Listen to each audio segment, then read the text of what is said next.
So we're on to Google TV today. Google TV, Android TV, very similar. This is how you can jailbreak it, set it up. Before you all start, yes, we know it's not jailbreak really, it's just sideloading, but jailbreak is a term which most people search for when they're setting up their device.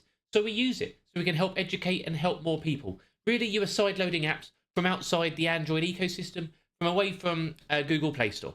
So you are turning and you are certain settings on so you can install apps from a third-party source. So before we do that, make sure you hit that follow button. We've got loads of Google TV, Android TV, and Firestick videos coming for you, and I'm going to get started. So, first thing to do, on your Google TV or your Android TV device, it could be an Onbox, a Buzz TV, could be Video Shield, is you need to install an app. The application you're going to install today is Downloader, okay? On here, you would go to apps, you go to your store, and you search for games and apps, and you search Downloader, okay? So DOWNL.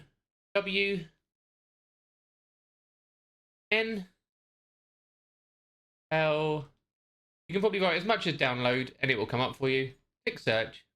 Results for download. And you will get Downloader. Make sure you're installing this downloader, that downloader, the one on the first of the list. The others are fake, okay? So make sure it's definitely this one. Click it, install it, and download it. Okay?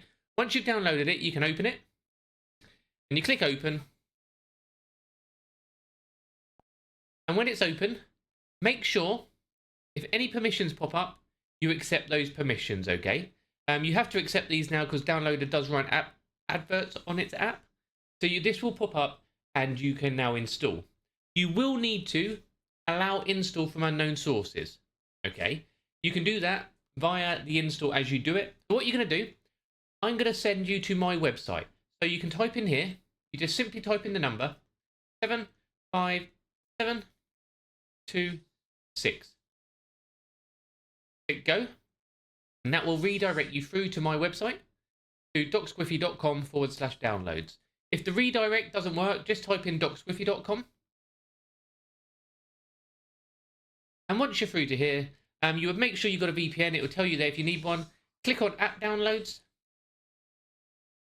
Brilliant. And then when you're in here, you can go down and find what you're looking for. Obviously, I can't show you certain apps within it because I don't know. Licensing is different around the world on what you're allowed to install, what you're not, who owns what licenses to what. So I will just test with a utility app. What we can do, we can select an app. For demonstration purposes, click download on it. Obviously, you can scan to get your VPN there if you need one. You can do it without if you want to, but that's your risk. It will download, and then it will pop up with this. The security settings, we need to allow app installs from unknown sources. So click on settings, and then on downloader, you just tick it across, okay? And then you can click install, and then click install again, and that app goes onto your device. Set orientation is not needed these days. That one was just there for demonstration purposes for you. Delete the file after you've installed, because that is just an install file. And then you can go through this page and find what you are looking for. There's loads of different apps on there. And it's as simple as that, and your app is in. We don't need to go through and do it separately. We can do all within Downloader app. It has a new prompt in there on the later versions, which really helps, so you can turn on that setting. So make sure you follow those parts. If you miss the prompt and it's not doing what you do, just go to settings. Settings. Go to the cog icon. Go down to apps. And then you can select Downloader. And you can have a look at the settings in here. Okay, so you can look at its permissions, turn on what you want it to do. I'd allow that as well because it helps you remove apps once it's installed, but also clear data on it if it's not working. So if it doesn't work properly, you can clear data, and then next time you use it, you'll get as if it's brand new. So it'll push those permissions for you again, okay? And that's helpful as well, but only clear data if it's not working properly, and then it will refresh and it will offer you those permissions again. So enjoy that code of 75726. Nice and simple video for you, and I'll see you on the next one.